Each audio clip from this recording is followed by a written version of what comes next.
Hi, everyone. We want to welcome you to this live session. Today, we're talking relationship. And I do believe that we're living in a generation where we hear more about broken relationships than lasting ones. So, today, we have the privilege of listening to a love story that is so interesting. I have the privilege of getting a little background of it, and I can't wait for you guys to listen to the whole story. We believe that God writes the best love stories and that He honors the institution of marriage. So let's welcome Mr. and Mrs. Munjong.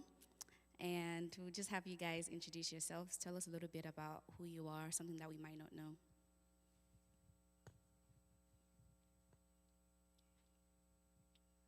All right, I think I'll give it to the lady first. We always say ladies before gentlemen. I'll prefer you go first, please.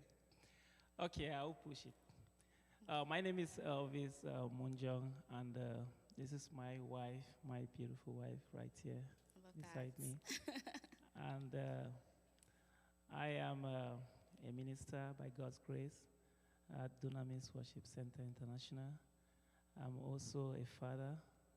I'm a husband, and I'm a brother. I'm so many things.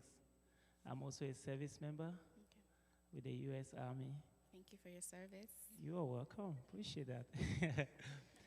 And I'm also a real estate agent too for like I think 4 years now. Okay. And also an entrepreneur. Do have my own business, my company I run. So I would say that's basically like a little bit about me. Since this is going to be a very interesting conversation, many of you get to know more as we go along. Thank you. Alrighty. Over to you. Okay, so my name is Stephanie, and I'm a mom, I'm a wife, and I'm an SAP consultant.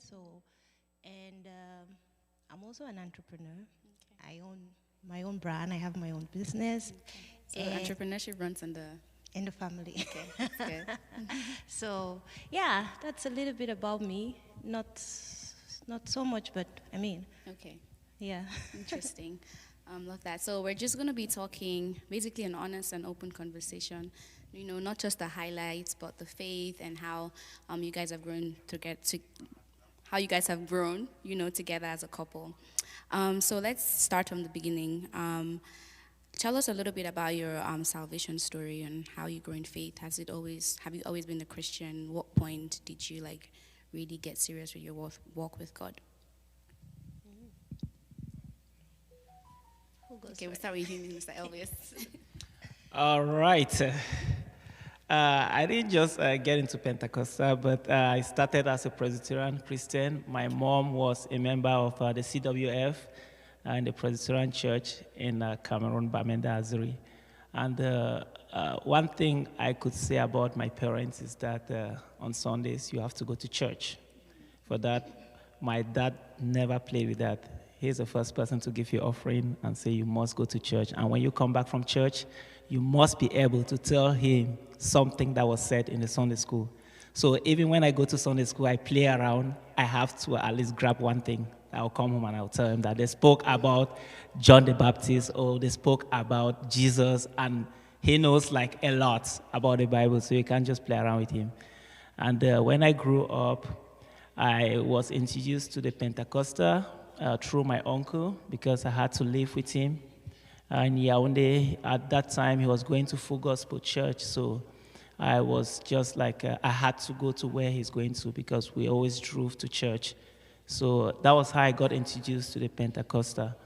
So from there, when I came to the United States, I was first of all going to, I was going to the closest church and the church that had a means of transportation. So Winners Chapel does that. So I just wanted to continue my faith. And it will shock you or surprise you that I totally surrendered my life to Christ when I came to the United States. I say so because many people, they will come here and they get so busy. Most of them, they gave their life to Christ far back home because they are, but I gave my life completely to Christ here. And I really thank God for his servant, my spiritual father, Prophet Pascal, because we have an interesting journey. He will testify how he was moving me from one step to another, how he was following up all the advice, the assist, even picking me up just to encourage me to like all those play along. Yeah. So that was how I get introduced to Christ. And from there, everything just started going one step at a time, up to where I am today. Okay. Thank you for sharing that. How about you, Sister Steph? Well, just as my husband, I also grew up in a Presbyterian background, but ever since I was in church, I've always felt that there is more, even while I was still serving in Presbyterian church. So I've always had a heart for service in the house of God. So, and one thing also is I love music, and I love good music. So my elder brother was already in a Pentecostal environment, and I always saw that some things about him were different. And he made me understand that there is more to God than what I was already getting. So I followed him to a Pentecostal church, and that was a crossover service, like to 2015. And that was my first exposure to another life, to see how people serve God in a different way, like more personal, more relational, more intentional than what I already knew or what I already experienced. So I love the environment, and I don't know, it just felt like the missing part that has been pending in my life when it comes to God was kind of completed. So it was that night that I gave my life to Christ. And I became whole. And from there, I started growing my faith in the church. And it's been an interesting journey till now. I mean, it's it has its ups and downs, but that is where it all began, 2015. And I'm grateful to God for where I am today. Thank you for sharing that. And this is to everyone. This is not just gist or just something that's to get you excited, but we really hope that as you listen, you're picking up nuggets from it, that you're learning something, and that we do a good job of portraying what love looks like in Christ, and how God can, take people from one place to the next, and how God can literally walk with you, building history with God. So please tune in. If you want to, drop a comment, things that you're learning and stuff like that. Okay, so let's dive into the $1 million question. How did you guys meet? There's always like a two version of this. Yeah, that's so right. I'll start with you. Me? Yeah. Okay. No, actually, let me start with him. Because mostly No, I think the men. you should start with me on this one. Oh, you? Okay. Yeah. All right, let's go. So it was actually one fateful evening, and blessed memory to my dad. He actually sent me to the grocery store. Okay. So we had like one local store just around where we lived, and I was going to get eggs. 9 p.m. I cannot forget.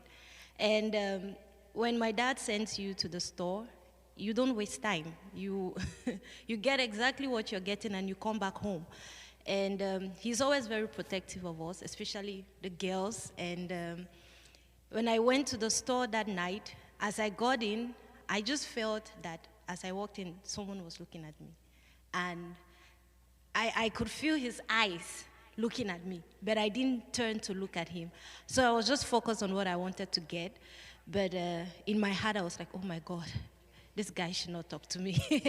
Because I did not want to waste any extra time. Because if I waste time, then when I go home, I need to explain like why I had to waste that time. So that was just it. I saw him. I didn't see him because I didn't want to look at him. My head was just focused to the counter, and then I grabbed my eggs, and I went out. On my way home, he just already approached me like, hi, and that was how we met. And because I was so scared not to go home like later than normal, He asked for my number. I could not even recognize his face. I just hurriedly gave my number because I was scared that probably someone might see me talking to a guy, and it's late. So it's not good for me. So I just gave my number just to speed up the whole thing. Right. But the next day, if I had seen him, I wouldn't recognize him at all. Okay. So Right. That's very interesting. Yeah. Let's hear from your own POV. All right, this is one of those parts where you don't want to really talk much because it may reveal some things. But we just have to say it. So that evening, I was still in school. I was in Upsit, and that was 2011. I'm sorry, what class were you at that time? oh my God, I was in Form 5. Yes, I was in the. Sorry, if you in the- don't know, that's like 10th grade and then 12th grade. I don't know. So I was in a boarding school, and honestly, that was my first time of going to a boarding school. I went to boarding school in Upsit, in Bali. So it was very difficult with that transition, being like I've been going day schools all my life. Then when I was already matured, put in there, so I could not cope there. And the one night, I had to scale the fence. That was I left the school without permission that night with a couple of my friends, and we went out. Like we went out. Some of them went to clubs. Some of them like they went to trade fair. We have something called trade fair. Some of them because it was going on towards that period. But I went home. And it's like God was directing my steps. I don't know if to meet my wife. So when I got home, my brothers took me. We went to that supermarket, that shop. We sat there, we were drinking, and they were asking me, "How are you seeing the transition? How is life?" I was just telling them that I will not cope. I cannot cope in that school. I have to come back. I need to get back to a day school. So they were like talking to me. Then out of a sudden, behold, my eyes gazed as I love this. I saw this beautiful damsel like coming up. And this is an area that I grew up in. Yes. It's called Atwakum. And I grew up in that area. I kind of like know everybody, like almost, especially all the beautiful ladies. I know them. But I've never seen this one. Wow. Oh, really? I turned to my brothers. I said, "Who is this?" And they told me that, "Don't you know that policeman living in that fence house? That's the daughter." They thought that was going to scare me. I said, "Wow." They said the father is very strict and very wise, so don't even talk to her. So all I could do was to I wanted to make eye contact with her. You understand? You know? And to establish. Yes, but it's like what she's saying here right now. It's like she noticed that I was staring at her, so she didn't want to look at me. I was looking at her directly like that so that she could look at me. Then maybe I make an eye contact, but she didn't look at me. So she went into the store. She was buying what she was buying. I stopped what I was doing. I was actually eating something. I was just staring at And her. he froze. Yes. I noticed. I was just looking at her. Then I was calculating how to talk to her. Yeah. Yes, my brothers already gave me hints that she's not going to talk to me. So I did what a smart guy would do. I left that spot. I went a little bit ahead. I left the crowd, and I went ahead that when she's coming out and that she wants to go back home, because I know that she just lives just a few meters away from that supermarket. I was going to talk to her. So surprisingly, a beautiful girl, imagine. I knew that I might not succeed to talk to her in the first Please. years, but I said, let me try. Yeah, let's try it, because I had just that one night. I had to return back to school that same night so that when the conduct roll call at 5 a.m., I'll be there in the dorm to mark my name. So when she was coming, I stopped her directly in front of her. I was right in front of her. And she stopped. I asked her name. I don't know if did you give me your name? Yeah, duh. Yeah. So I told her, I don't want to go into details about the chatting. I don't want you to pick my chats. Bad guy. But I kind of asked her number, and she gave me that number without hesitating. Okay. And that was strange. I actually thought that maybe that number was just something she came up with. And she was giving that number and she was going away, that she doesn't want to stand here with me. And she left. So I took that number. Surprisingly, I went to school, called her the next day. She picked up the phone. and that was how we began. Okay, so from there, you guys started your We relationship. started talking, yeah. Started talking. Okay, you Yes, guys we started started talking. talking, yeah, So from there. at what point did you guys like officially, you know, say okay, this is like actually an actual relationship? Wow, it took us a very long time because from 2011 we got married in 2019.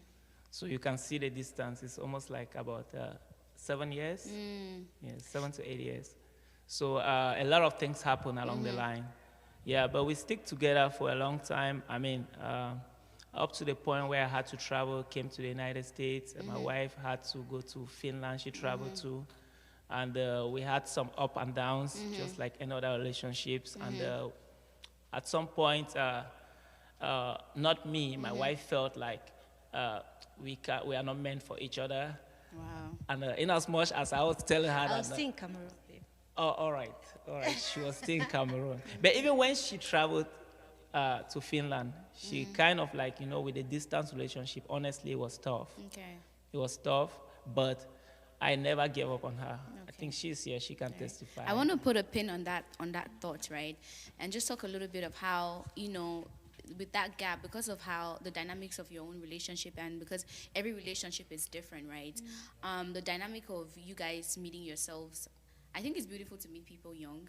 And I think that you guys were able to, you have a goal that you were, working towards. That, okay, we're talking and there's a goal of marriage towards it at the end, right? Oh, no? No. There was just, you guys were just talking as just friends. No, actually, back then, it's not like how relationships are now, that you get to, there's something called talking stage or whatever it is. So, I mean, that time, just few conversations, Sounds and then right. you're already dating that guy. I mean, it's not like a process like now. So it was just few conversations. I mean, he had a charm, because I couldn't see him all the time was Right. when he was in school. So it was just basically the calls, and he had like a soft voice. And the sweet, the convincing, like, I usually like sit write poems, like I would say to her. You're a sweet talker. I'm Yeah, a very he- sweet yeah, talker. he- So he I always, was. like, she would listen to me for almost like 5 hours. Sometimes Yeah. my battery Wow. will go down. Yeah. Interesting. Yeah. So. And I was hiding in the cupboard taking those calls, because my room was close to my dad's room. So I didn't want him to hear me making those kind of calls. Okay. So you guys grew up in like quite different environments. He sounds like he grew up in a very more relaxed home, or no? But not as tough as hers. Yes, I was not as tough as hers. Maybe because I'm a girl, Right. She's a girl too. Strict Okay. with girls here. That makes sense. Yeah. Alrighty. So I wanted to just touch on, at what point when you guys, as you guys grew up and stuff like that, at what point did you guys like, okay, say that let's take this further. Let's, get people involved and actually take it serious.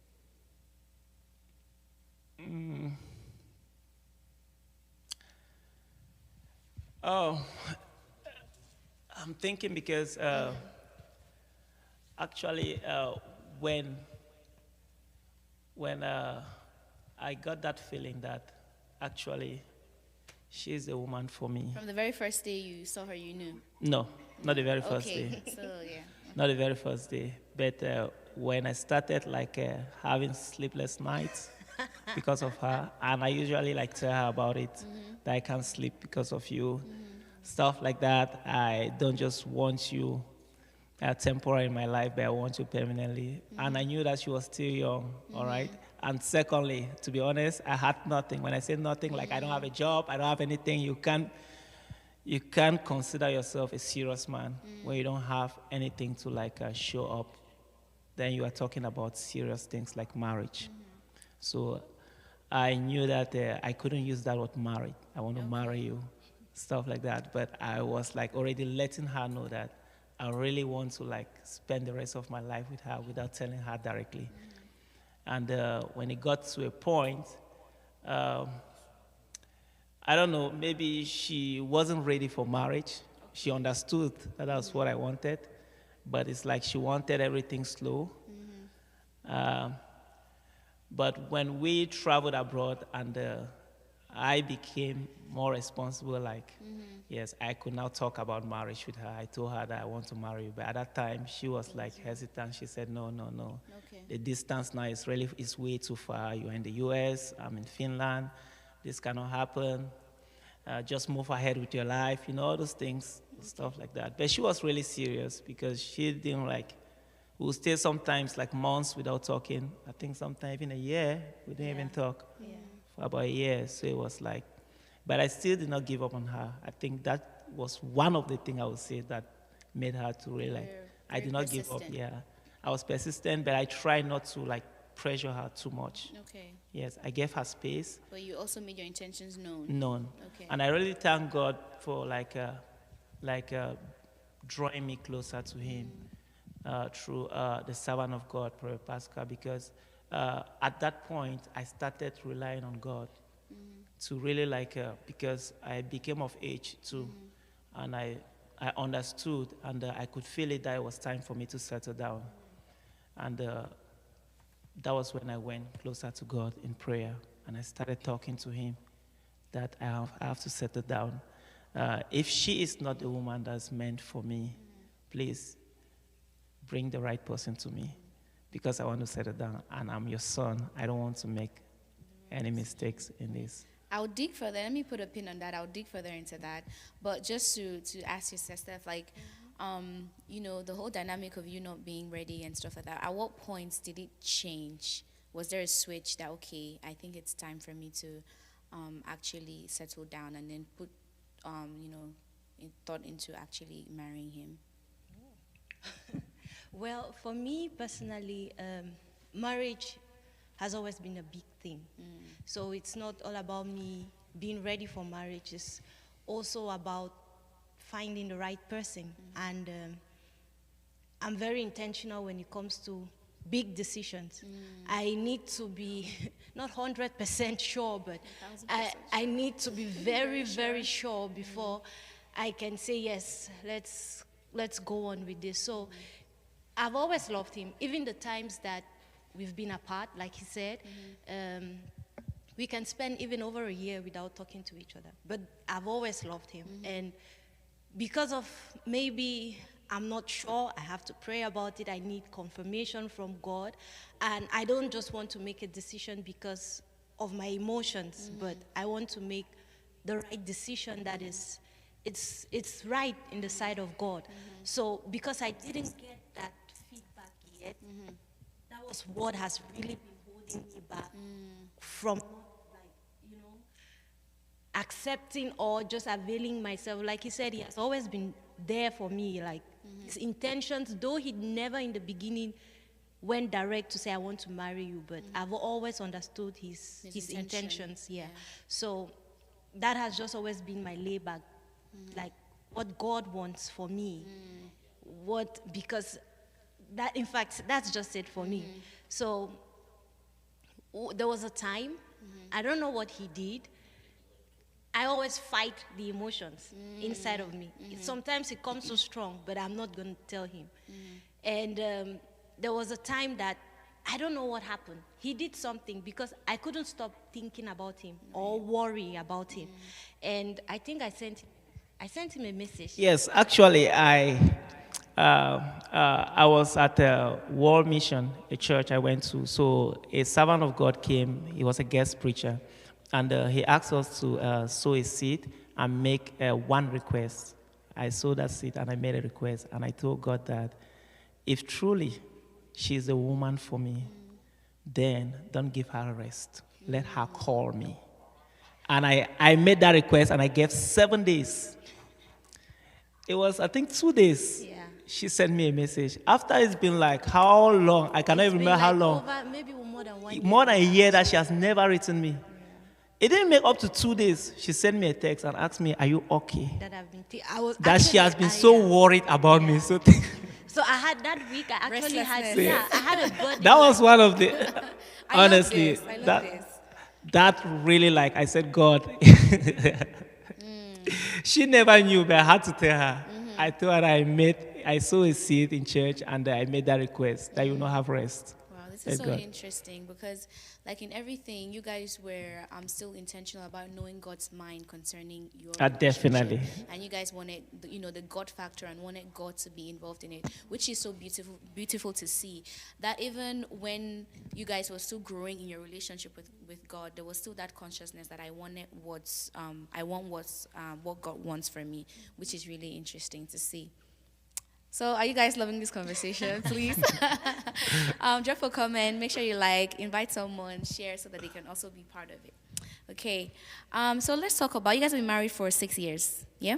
Yes. Okay. More than 6 years. More than 6 years, okay. That's a long time. Yep. Has it felt like 6 years or 60 years? Well, I would say it's just like a year because most of the times we're apart. Mm-hmm. Yeah, Yeah. we're apart. So You know, some people sometimes they can say that you know, those it feels like a very long time.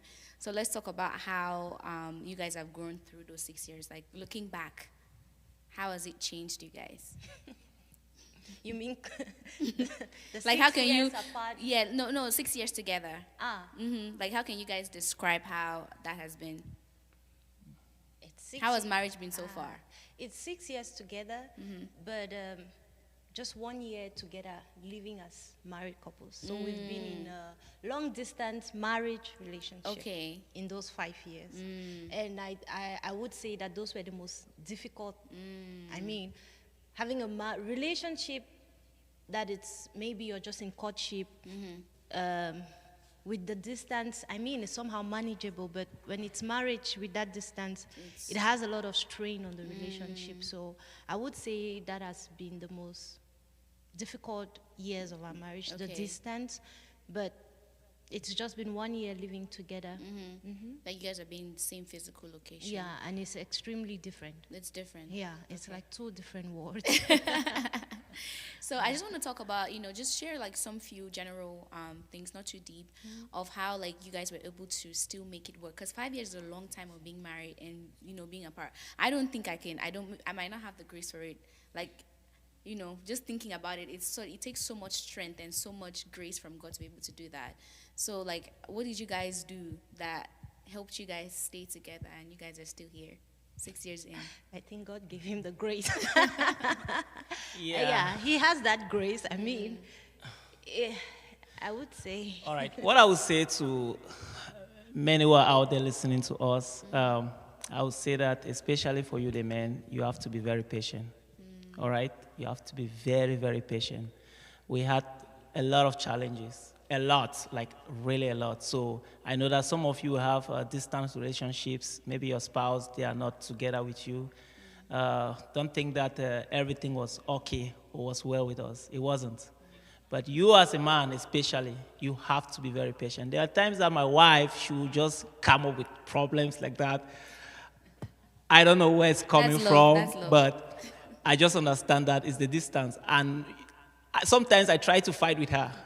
But God gave me the wisdom to like always accept it. And even when you're accepting it, sometimes they will not understand or like, no. So you have to be patient. You have to be patient with her. You have to like be understanding. Even if you are not understanding, just like act like you are understanding with her. Let her pour her frustration on you because most of the times we men, we can handle the relationship a little bit better. It's not like it's easy on us, but we can at least try to handle it. And then another thing is that I try my best to visit her often there. Even when I never had papers, when I had my papers, but I didn't have a green card, but I had a travel document, I was frequently like trying to meet with her all the time. I didn't just to like break that gap a little bit. So we'll meet in like different countries, different European countries, come back. Another time I'll try again to visit her, stuff like that. So you were very intentional about keeping, love alive. Very Exactly. intentional about being there, about seeing each other. Yes. They say distance make the heart grow fonder. So you guys made it count while you guys were together, which is good. And you talked about patience, which is like one of the characteristics of love in the Bible. So I see that it's important that those are also like available for you to make it work. That's yes. right. Okay. So and living here, comparing to those 5 years, this has been like cake, or not so much cake. Yeah, I mean, Comparing to that, some of the little things, little Yeah. issues that we used to have, we cannot have them now Exactly, anymore. Yeah, because of, because of Yes, the well, distance. yes. Yeah. So Yeah. So let's talk about your expectations before marriage, and then now that you guys are married, like what expectations did you have, and then how have those changed over time? well, this is for me personally. I mean, it might work for me, but it might not work for somebody else. I mean, people are different. But for me, before or when my marriage was still very early, I used to have a lot of expectation. Growing up in a Christian background and listening to all the sermons and teachings about marriage, you get into marriage like with a very serious approach. Oh, this is my responsibility as a woman, as a wife. This is the responsibility of my husband and as a father and all those things. So sometimes when your mind is too focused on roles and responsibilities of your partner and yourself, it becomes like overwhelming, and it doesn't make the relationship more flexible, So for me, it's to lower expectations because, I mean, you can have a fantasy before marriage, like, oh, my husband and I, we're going to do this, oh, this. And when you get married and your fantasies doesn't come to life, you become disappointed. So I just lower the expectations from what I've known and what I've been taught. I lower the expectations, lower the responsibilities. I don't want to see my husband all the time as he's my husband. Like, I want to see him as he's my friend, someone that I could be very casual with and, say stupid things. We joke, we laugh, not all the time, so serious. So that has just been my key. Less expectations and just be natural. Yeah. And these expectations, what do you think shaped those expectations? Was it from the marriage that you saw around you, or because the books that you read, or the sermons that you listened to? I think it's a sum of all. Yeah. So, but then once you get into it, and every marriage has its own experience, and based on your experience, it begins to shape the things that you expect in your home. And you find what works for you, not based on what you've been taught or what is working for some other person. But every marriage has its own dynamic. So you need to understand the dynamic of your own marriage and see what works and what expectations are real in your home. So over to you, Minister Elvis. Did you have any expectations before marriage, and then how have those changed over time? Not much. Not much for me. Honestly, before I got married even, I never really planned I was going to get married. I wasn't thinking that I would need this kind of a lady to get married to or that. But one thing that I wanted in a woman was I never wanted a woman that would answer yes sir to me. I wanted a partner, someone that can actually tell me when I'm wrong, correct me, of course, in a nice way. I wanted somebody that if I'm doing something, the person can actually look at it and tell me that this is right or this is wrong. So I just wanted that partner, another version of me, let me put it that way. That's all I was looking for. Yes, someone you can exactly. Somebody you can work together. So I wasn't looking at the beauty. I know We don't believe you. I know my wife is beautiful. I know, but she's also very, very smart. She's also very, very smart. You need to see how we are arguing when it comes to discussing business. Okay. And I enjoy it a lot because honestly, imagine getting married to a very beautiful woman, then she doesn't contribute, especially she's not so when we are arguing like that, she brings her points. It's really interesting to me. Yeah, it's not all about jokes, but just that conversations and that back and forth that we have sometimes is very, very interesting. So I would say that I'm very, very happy with who I have here, right here with me. She's exactly what I want. and I'm glad I have it. We'll leave the room for you guys. You guys have a very beautiful love story. Let's talk about conflicts because we know it's not all roses and it's not all the glitz and the glamour. Let's talk about the challenges that you guys face and how you guys, from a Christian standpoint, how you guys handle healthy conflicts in your marriage.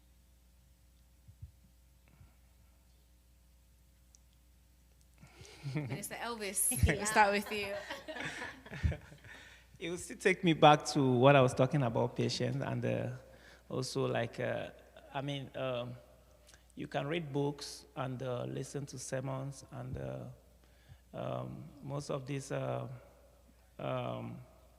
marriage counselors, I'm not saying they don't help, they help, but one thing I want us to understand is that every man and every woman is unique, all right? My wife, for example, most of those things that most of these people will say, all those things, it will not apply to her. You have to understand the person you're married to. You have to understand them. All right? Don't just go and take some principles that maybe another person had that experience in their marriage, they are sharing it, you want to apply it with your own wife. She's unique, or he is unique. So the first thing is to understand the person you're married to. I've already understood my wife. How do we settle conflicts? All right. She's kind of like complicated because even if I want to let her win, she will not It's all want. women complicated. She will not want to. She will not want to. If I want to like say, okay, that's all right, just to let peace reign, she will not want that. So she will need a little bit of conversation, like me trying to argue a little bit before I let. So I already understand that already. If I say, okay, correct, I'm sorry, even if I apologize so fast, she will know that I just want to run away from the conversation. So, so I have to she will say, admit it. Admit it. I will say, okay, I've admitted. I'm wrong. All right. So it's kind of but she will always come around, and I will always come around too. We've just understood ourselves, and we try not to bring family into our problems. We've not really had any serious problems, especially as we are living together under the same roof. When we're apart, we used to have a lot of problems, especially when she got pregnant with our first child, Leo. There was a lot of challenges, and me to go into the military. She could not talk to me always, and then she was pregnant with the second child, serious things. She never had access to me. So we had those kind of small challenges. But ever since we got back together, those things, there are a lot of ways that I use to if I offend her, I can just make her breakfast in the morning, make her some things, she will smile. And I'm also a good cook, very good cook. I think that was one of the charms that because I used to cook for her when. I love that. Yeah. So I will prepare men her learning food. how to cook. Oh my God. If she want to get up from bed, I'm in the kitchen already making her food. She that's knows so that that's something. And then she likes to go out. She's a very good cook, right? But she likes to go to a restaurant. She likes those kind of treats. So I already understand. So if I offend her, I will just tell her, baby, put on a very nice wig, put on something sexy for me, like I did just recently. I went for a movie.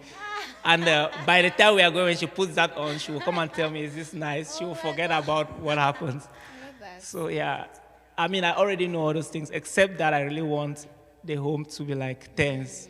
I know what to do to get the home back in order. So That's very interesting. Like you said you know what to do to get the home back in order, and you don't want that kind of tension around the homes, right? Because I feel that maybe sometimes some people know what to do, but they just don't do it, and they just let things linger and linger and linger, and that's how people grow apart and stuff like that. So that's very good. What's fruits of the spirit? I think pride.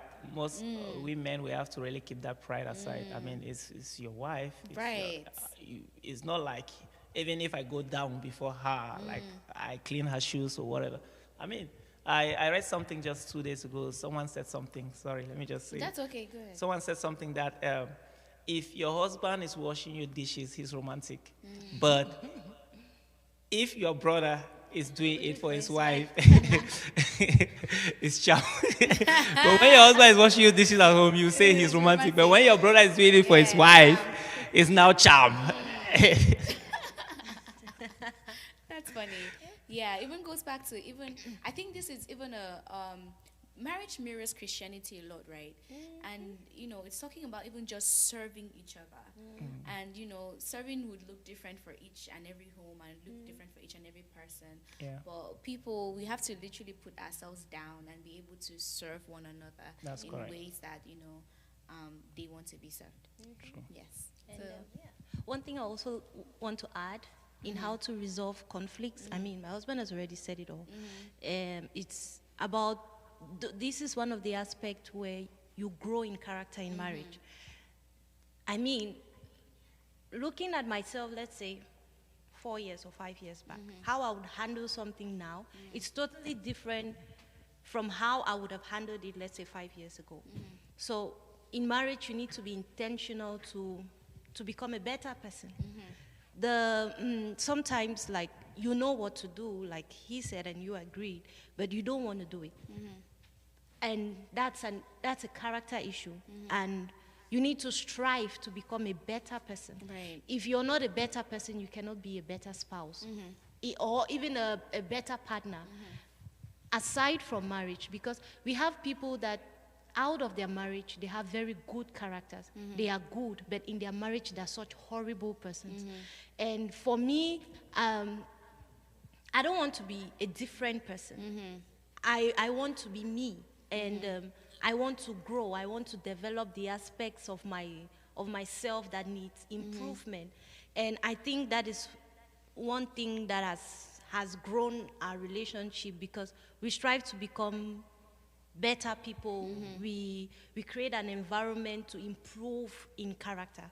If we handle something like this maybe 2 years ago, I mean, we shouldn't handle it again in the same way, because it's a lot of character issue and clashing personalities.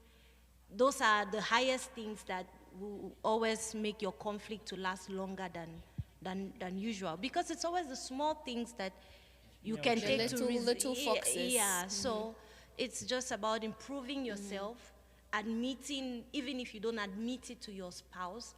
I believe that everybody has that moment in their life where they reflect about the things they have done. Your spouse can call your attention to something that you did that was not right. You might argue or you might justify it, but 2 a.m. in the morning, or those silent times in your head when you're thinking about the situation, be honest with yourself to be able to admit that, oh, I went wrong in this. And even if you don't verbally accept that you went wrong, you should be able to improve the aspect that you saw that you were lacking on, and try to become better in that aspect. And So I guess it's true that they say that marriage is the biggest revealer of character. I would say so. You guys talked about being friends. So let's talk about how good friendship has helped your home. Oh, yes. The first thing is that we gossip a lot. We share a lot of things. So I would say that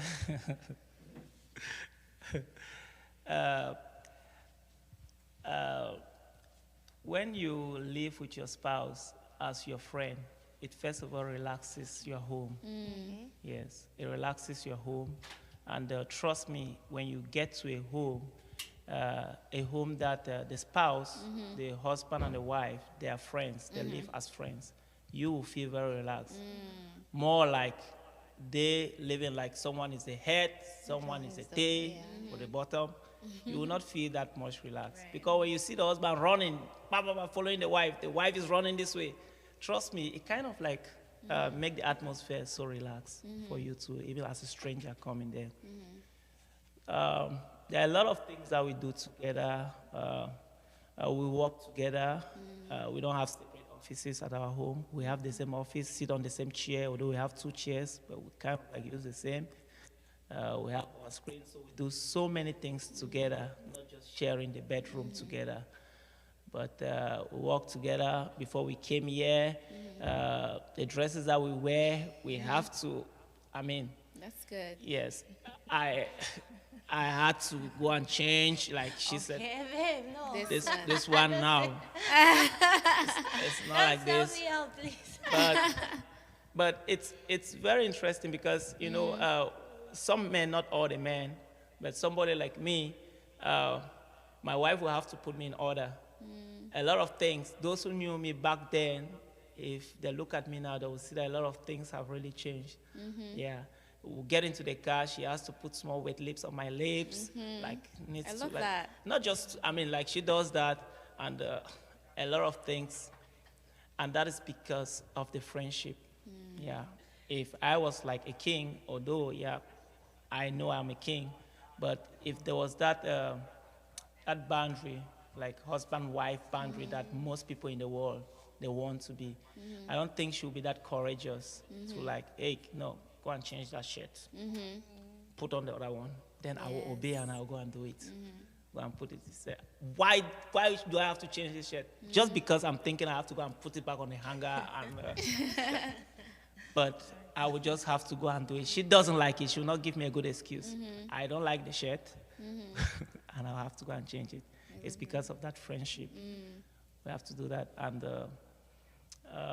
there are so many things. I can't really put them out. Maybe So you guys are making each other to be better, which is really good. You know, they say that, you know, when you get married, you have a wife, you know, your life gets better, and it's a problem if you don't, your life doesn't. Same thing how the Bible calls women the helpmates and called the Holy Spirit the helpmate. So once the Holy Spirit comes into your life, you get better. Once your wife comes into your life, you get better. And we can see the evidence. You're doing a good job. And also about the Yes. friendship relationship. Like most of the times people say, my partner or my spouse is my best friend. But for me, I want to grow. I want to grow in that path. So Yes. if I'm telling you that you're my best friend, it should actually be true, not just like, Just talk. yeah. So we've been able to build that relationship to get to the point where when I travel, I go to work. There was a time I texted like, oh my God, I actually think that you're my best friend. It's, you know, I will not feel like I'm saying it.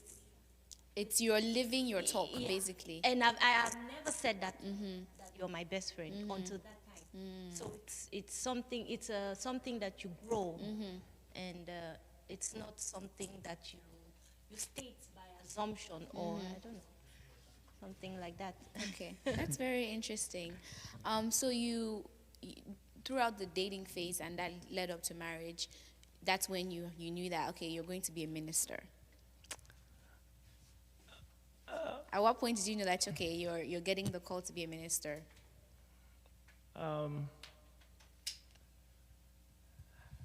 right. That came, yes, it's true that I took my relationship with Christ seriously.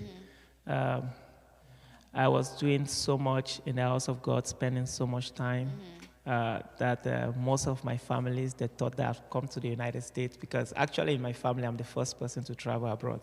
So there was a lot of expectations. They expected so much from me, like working money, sending them money, like doing so many things. But when they heard that, hey, I'm now going to church, they were like, what is happening?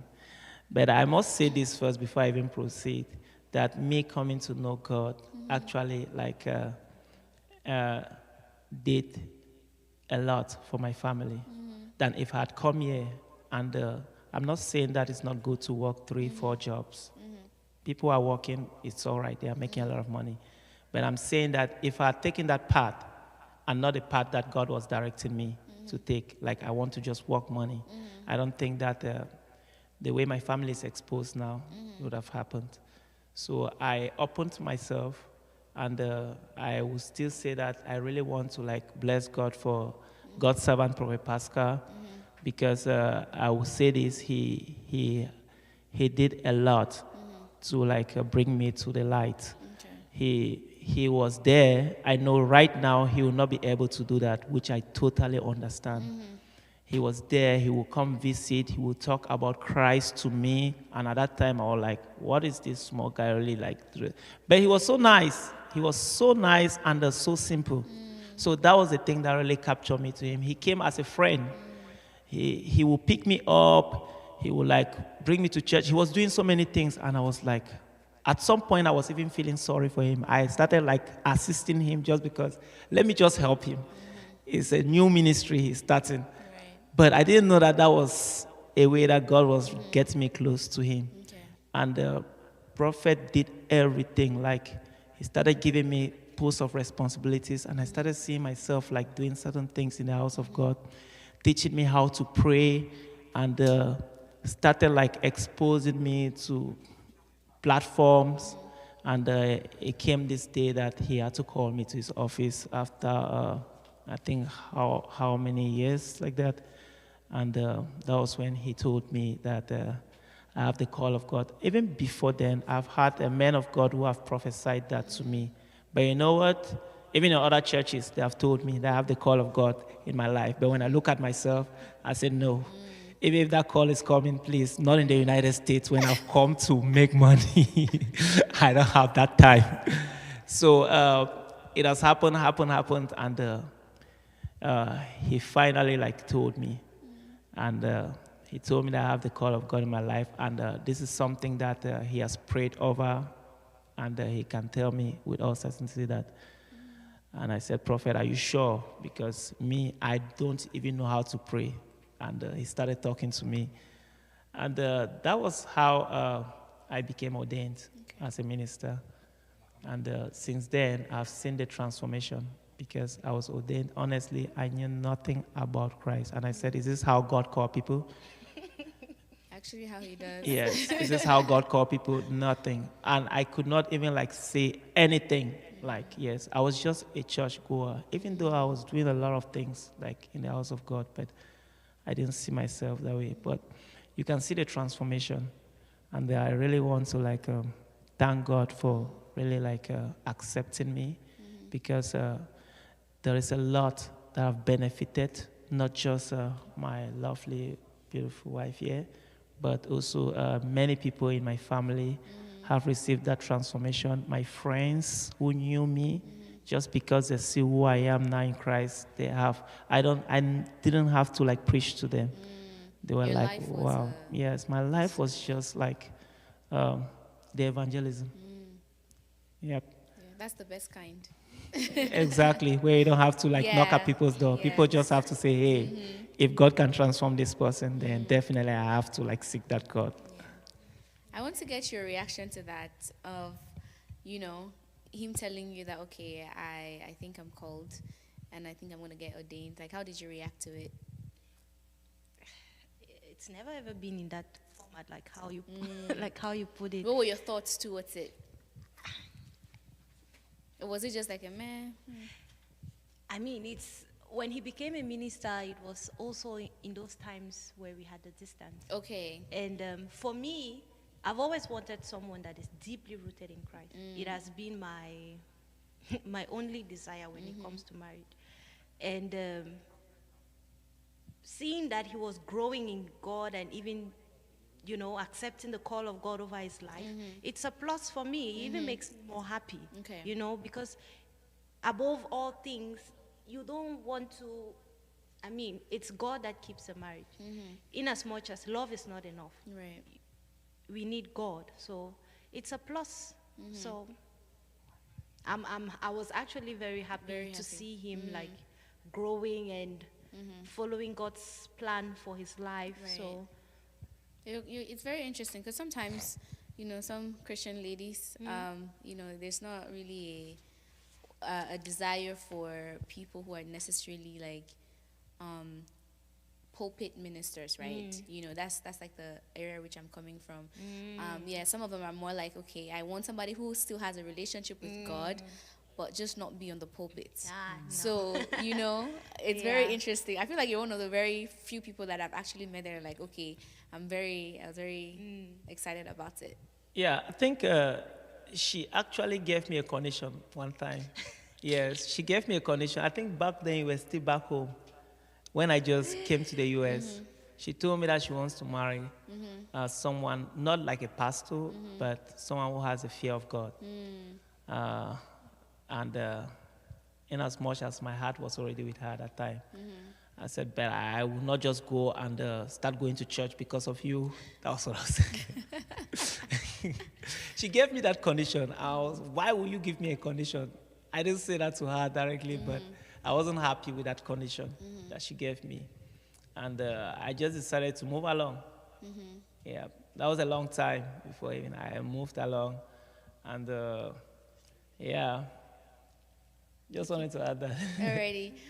Just to take you guys back a little bit so we can touch on this. You talked about a time where you guys had a break in your relationship. I wanted to know, like, how that came about, who caused the heartbreak, and then how did you guys get back together? Yeah, so when I gave my life 2015 and I met my husband 2014. So when I started growing in the things of God, I was deeply spiritually minds in like so that was the first reason why we had a break in the relationship, because I started growing in God and I found a new life. And I told him that I want someone that is deeply rooted in Christ. So that was the first thing that in fact that was the only thing.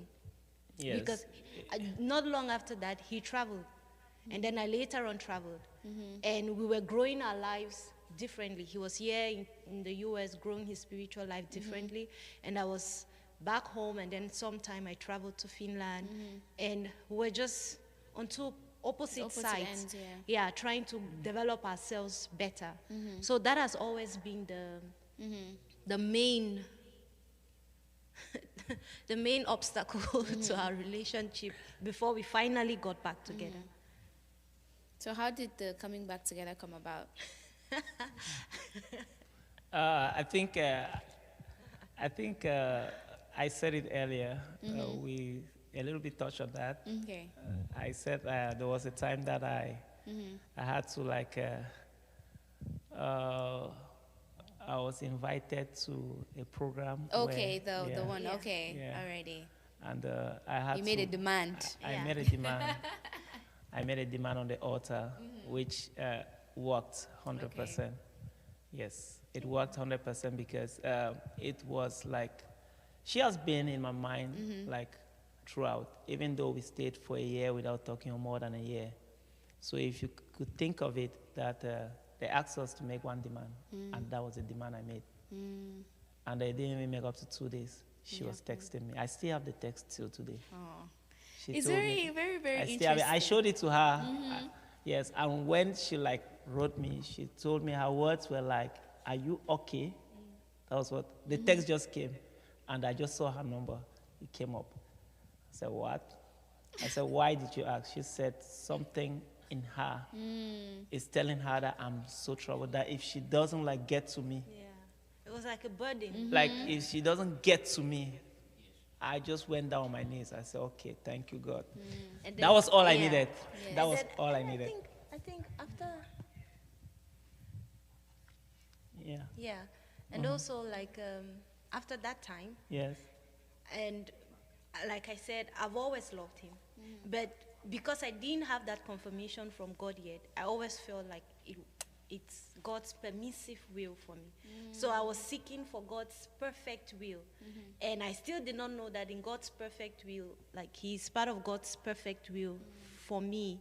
And because I didn't have that confirmation, I've been fighting that, holding that emotions back, and not letting him know that I've always loved him.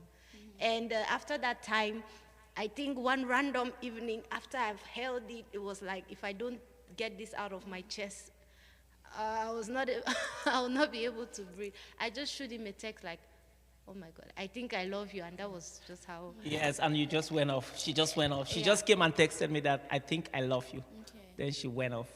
All right. And that that's- was it. Love that. So I just wanted to ask, like, you guys talked about, at what point, I want to know, like, did you hear a voice? No, There was just a knowing. there's no voice that says, "My daughter, my daughter." I don't know. You'll be surprised these days. So, like, what was the God factor in you that said, okay, I need to go ahead with it? Was it peace? What was it? For me, it was peace. I never, I tried to, you know, when you have the spiritual mindset, you're thinking that God is going to show you a sign. I was waiting for a sign. I tried to also do like a covenant and give God like a time that, okay, if this happens within this time, then I know that this is what you're saying. So I was trying to bargain, or I was trying to play my way around it. But the time when I told him that I think I love you, it came like a big load has been lifted off my shoulder. That burden that I was feeling was totally, it just totally melted. And I had peace. So for me, it was the peace and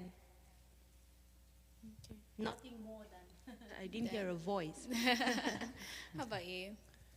Uh, I would say for a very long time, I've had that feeling that she's the right woman for me.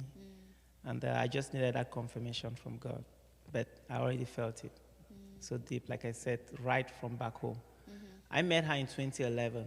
I didn't fall in love with her the first time. She was a very beautiful girl. I wanted to have a relationship with her.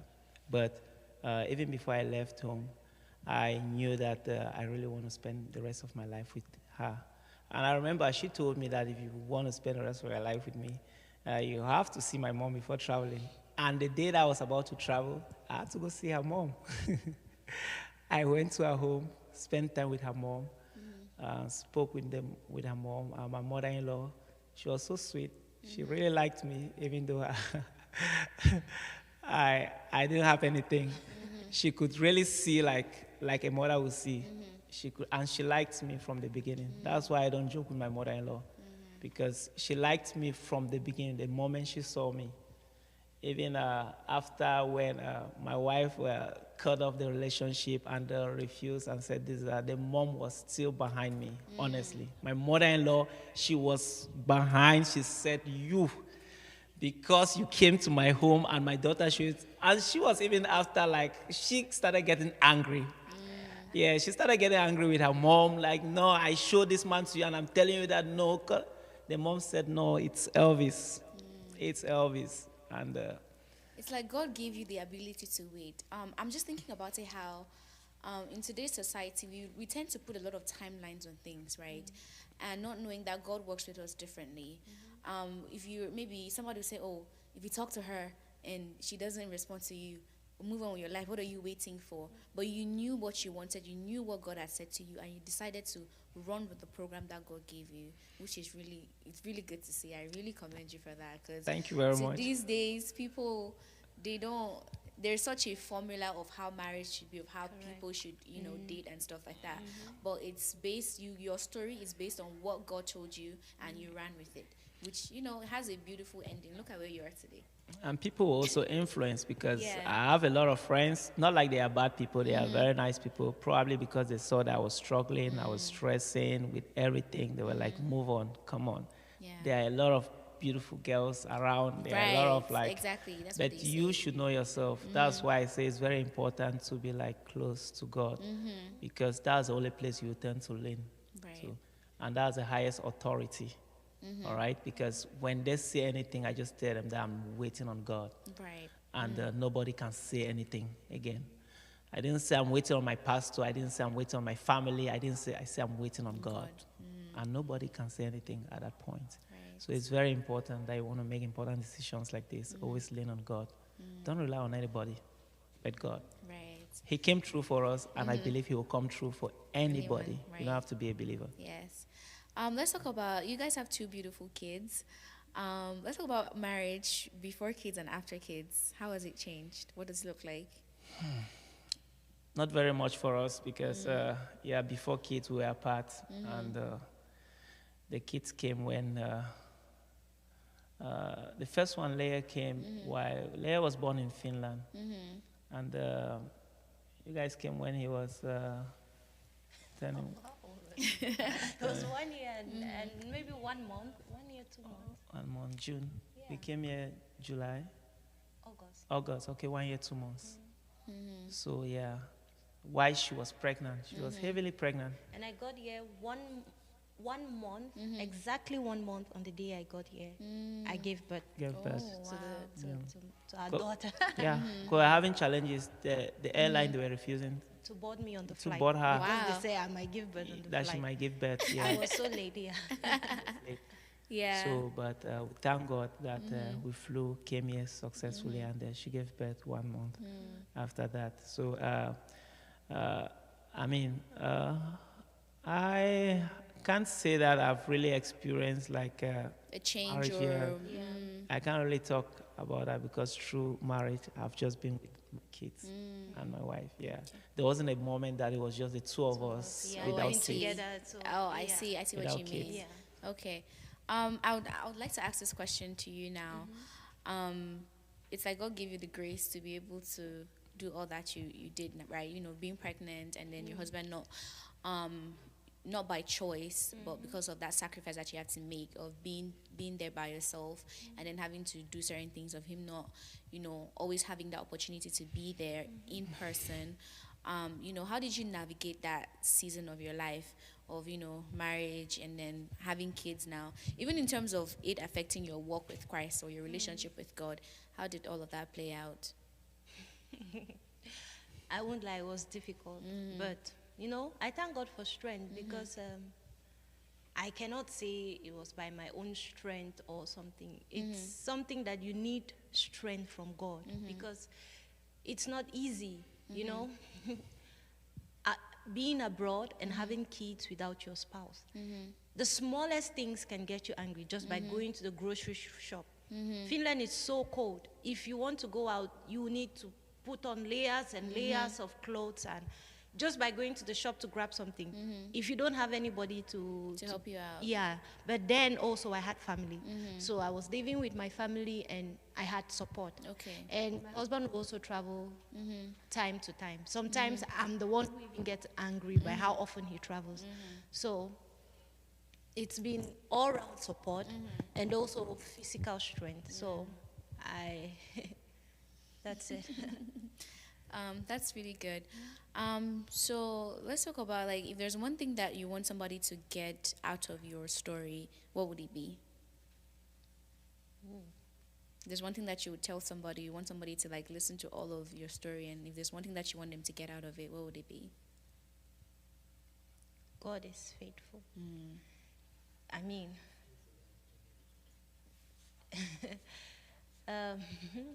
things can always start off very rough. It will always get sour at some point, but God is faithful. We had struggled a lot to be together as man and woman, to cut off from the distance relationship and stuff. It's been a challenge, but if they told someone that it was almost looking like impossible that we will actually live together.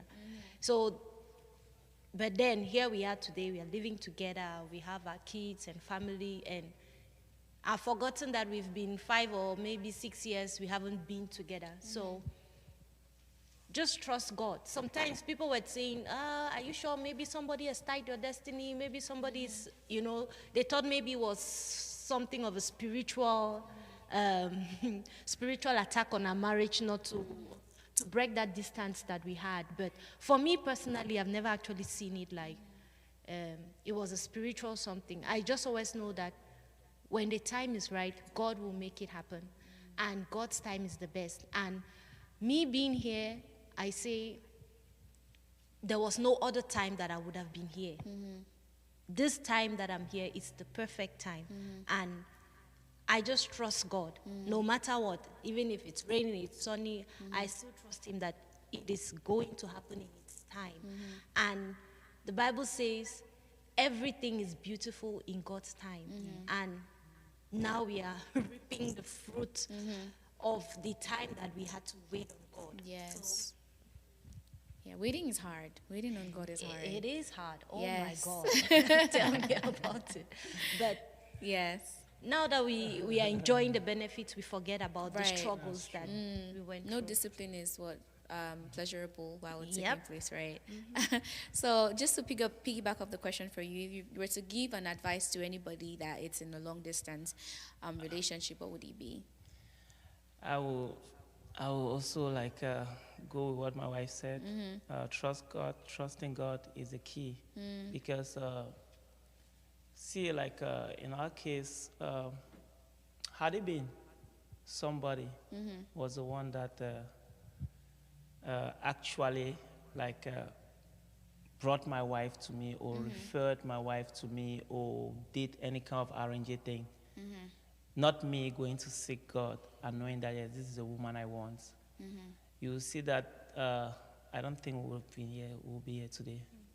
I don't think this marriage will even be existing. But because I knew the route that I took, I trusted God, I made that decision. I met her, I made that decision. I had to like go whatever I was facing. Same like her. She made that decision too. So I would advise those who are out there that marriage, I was listening to Papa Oyedepo. He said, none of his children, he never looked for another. He was telling the Christians that they when they looked for their wife, he doesn't care if they are prostitute or what. You bring your wife, he will bless them. He will bless you, his children that they should ask.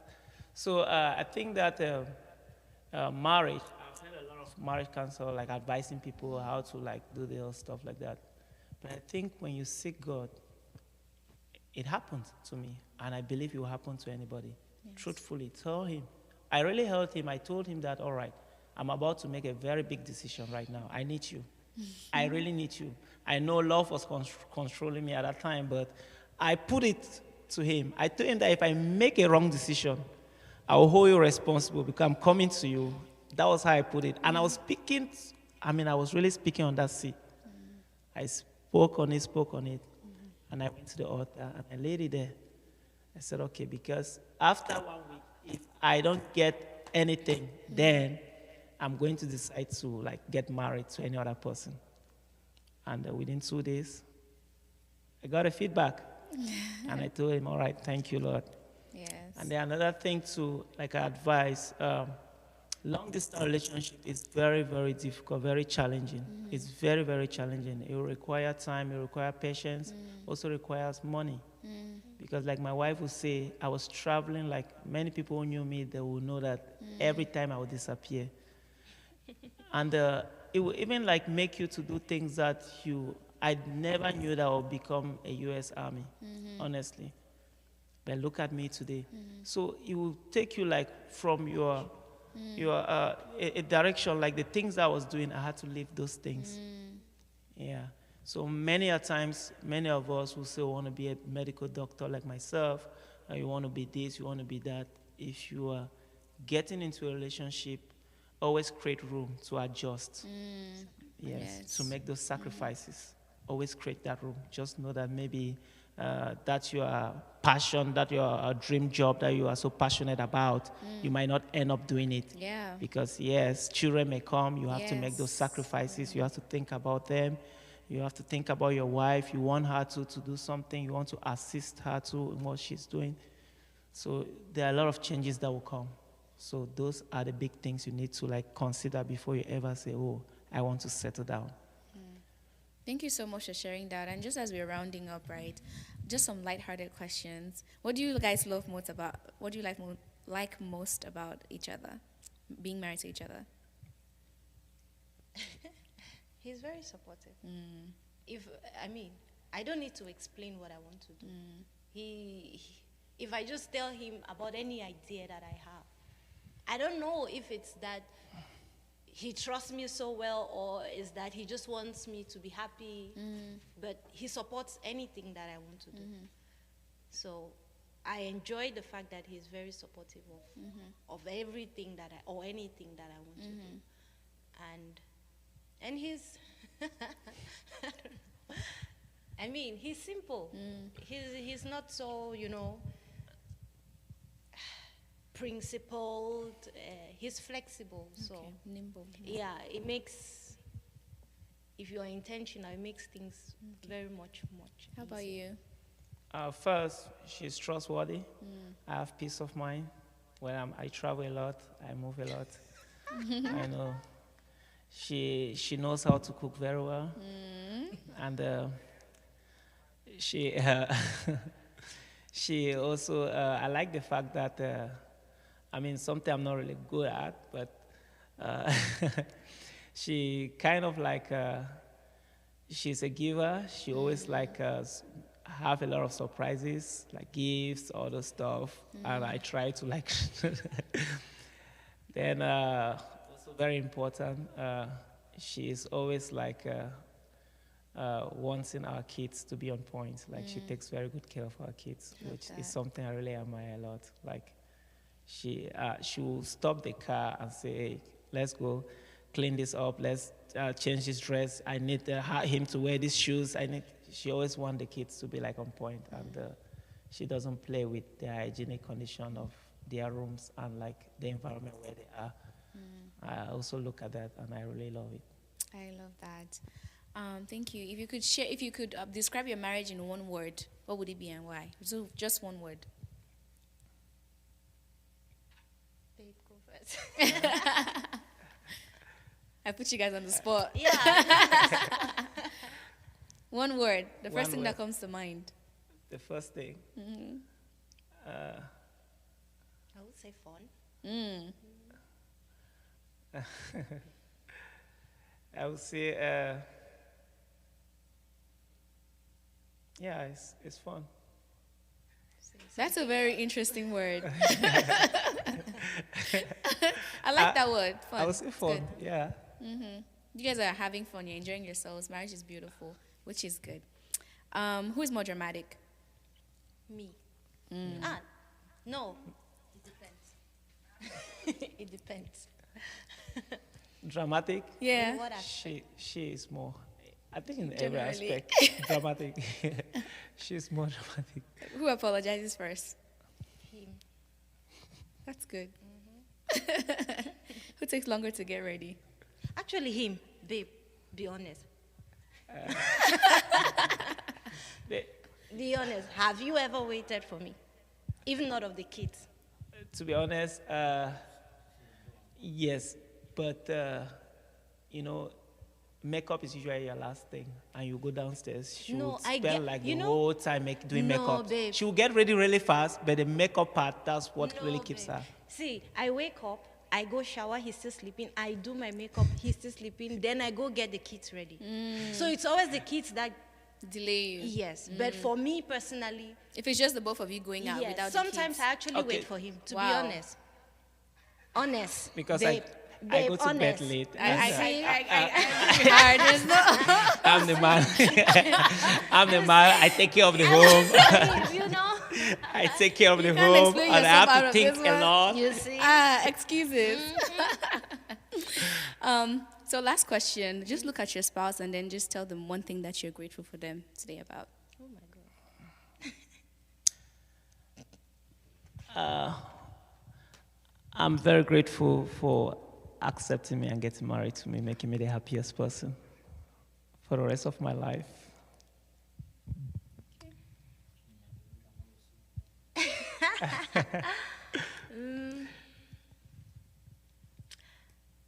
I'm grateful for your support, your patience, and, you know, your kind heart. He's kind-hearted, so I'm grateful for your time, for waiting for me and fighting for us as you have done.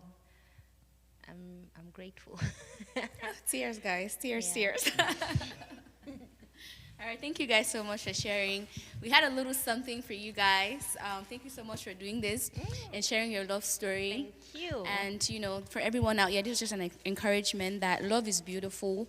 When Christ writes your story and when God is the one that is orchestrating everything, it always ends up beautiful. No matter all the hurdles that you guys go through, just trust God that He is going to take care of you and He's going to carry you through. Okay? Thank you so much for watching. Until next time, see you. Bye.